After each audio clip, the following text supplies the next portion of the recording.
বিজেপির সরকার এবার ভাঙছে, যা স্পষ্ট জানা যাচ্ছে যে মণিপুরে বিজেপির 4,000 নেতাকর্মী সমর্থক পদত্যাগ করে যোগ দিতে পারে কংগ্রেসে বলে এমনটাই খবরের আপডেট মণিপুর রাজ্য কংগ্রেস সভাপতির কাছ থেকে আমরা খবর পাচ্ছি।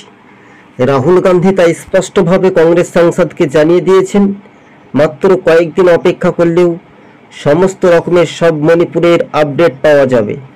মণিপুরে যত হিংসা নিয়ে রাজনীতি খেলা শুরু করেছিল শাসক গোষ্ঠী, তেমনি সরাসরি একাধিক মণিপুর থেকে ত্রিপুরা একই তাণ্ডব চালাচ্ছে বিজেপি। তার স্পষ্টভাবে কিন্তু রাজ্য রাজনীতির বিষয়টা নিয়েও একই কায়দায় ফেলতে চাইছে। তবে আমরা দর্শক বন্ধুকে জানাবো,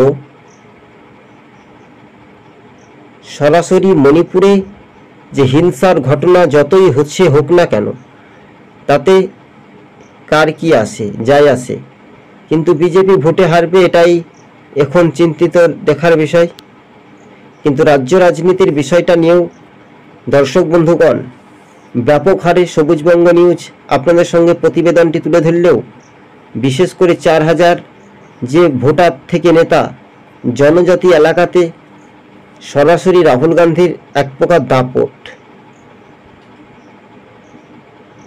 সেটা নিয়ে কিন্তু স্পষ্ট হতে পারে। তবে দর্শক বন্ধুদেরকে আমরা জানাবো, স্পষ্টভাবে কিন্তু রাজ্য রাজনীতির বিষয়টা নিয়েও একটা অভিমুখে বিপরীত কথাবার্তা। কিন্তু মণিপুরের মতো জায়গা, তাহলে বিজেপি শাসিত রাজ্য, সেই ক্ষেত্রে যদি দেখা যায় তাহলে রাহুল গান্ধীর ভারত জোড়ো যাত্রা কর্মসূচিতে ব্যাপক প্রভাব, সেটার উপরে কিন্তু নির্ভরশীল অবশেষে দেখা যাবে।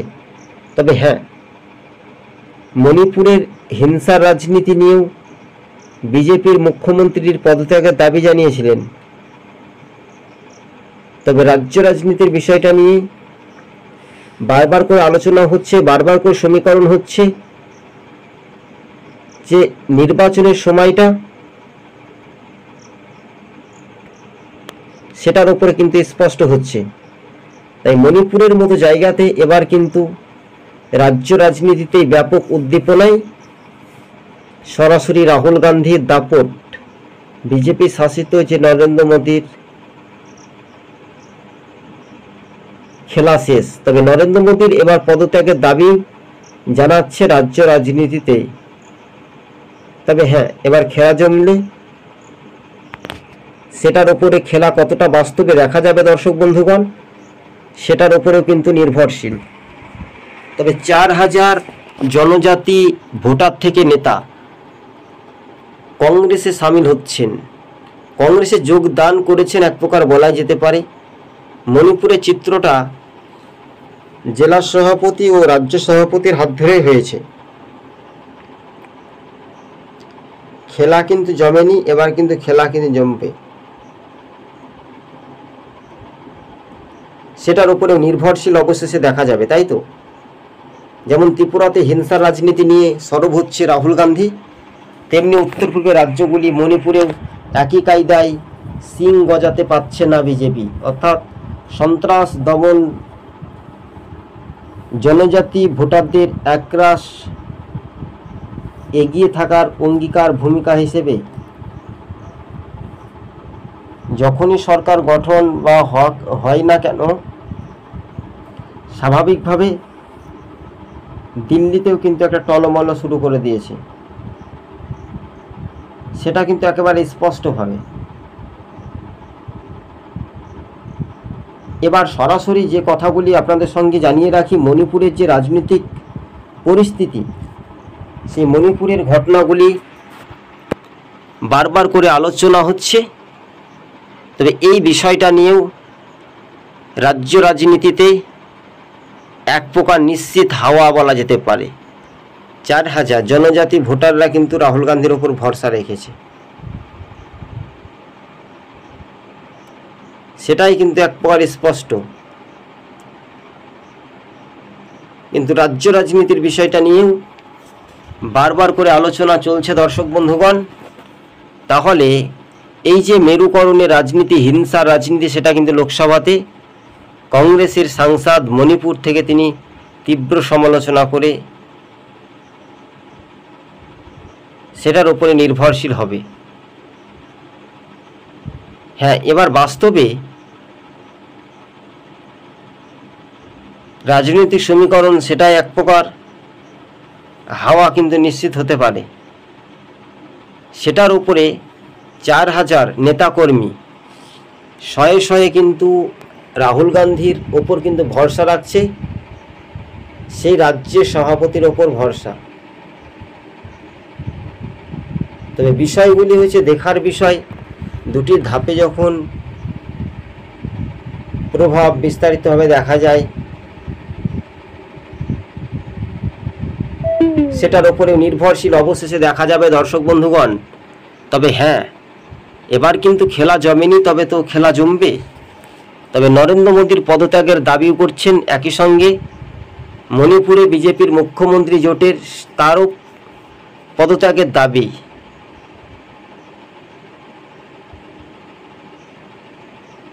সেটার উপরেও নির্ভরশীল অবশেষে দেখা যেতে পারে। তবে রাজ্য রাজনীতির বিষয়টা নিয়ে বারবার করে আলোচনা চলেছিল যে মণিপুরের ঘটনা নিয়ে, মণিপুরের রাজনীতি পরিস্থিতি কি, সেটার উপরে স্পষ্ট ইঙ্গিতপূর্ণ প্রতিবেদনটি আজকে আমরা রাজ্য রাজনীতির মধ্য দিয়ে তুলে ধরেছি। তবে হ্যাঁ, লোকসভাতেও নরেন্দ্র মোদীর সরকারের মেয়াদ অনুযায়ী কিন্তু দেখা যাবে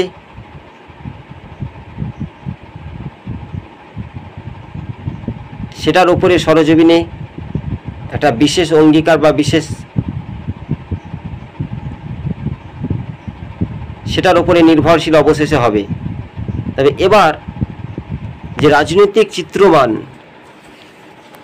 সেটা কিন্তু লোকসভাতে বলুন বা বিধানসভা রাজ্যে বলুন, মণিপুর বা দিল্লির মসনদ, সেটা ধরে রাখতে এবার কিন্তু মরিয়া হতে পারে বিজেপি, এমনটাই তাৎপর্যপূর্ণভাবে ভূমিকা হিসেবে কিন্তু দেখা যাচ্ছে। এবার কিন্তু খেলা কিন্তু জমবে, সেই খেলার মোতাবেক অনুযায়ী কিন্তু এক প্রকার হাওয়া কিন্তু চেঞ্জ হচ্ছে, তাই তো? এই হাওয়া কোন দিকে দোরগোড়া এগিয়ে যাবে বা পিছিয়ে থাকবে সেটা সম্পূর্ণ রকমের কিন্তু দেখার একটা বিষয়।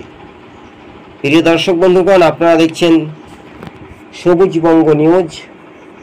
আর রাজ্য রাজনীতিতে দিল্লি সরকার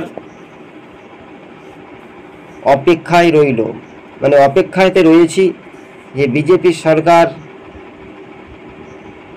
যে রাজ্যে, সেই রাজ্যে হিংসা, মারপিট, হানাহানি, কিন্তু এবার কিন্তু তাদেরকে পাপের ভোগে মাসুল পেতে হবে দর্শক বন্ধুগণ। তাই রাজ্য রাজনীতির বিষয়টা নিয়ে বারবার করে রাহুল গান্ধী এবার লোকসভায় সরব হচ্ছেন।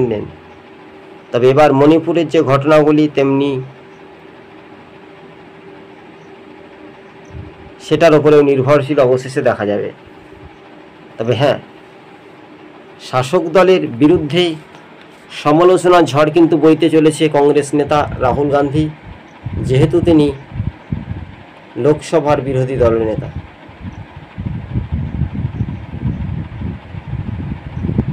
সেটার উপরে নির্ভরশীল অবশেষে দেখা যাবে, তাই তো? মণিপুরে ফের ভাঙছে বিজেপি সরকার।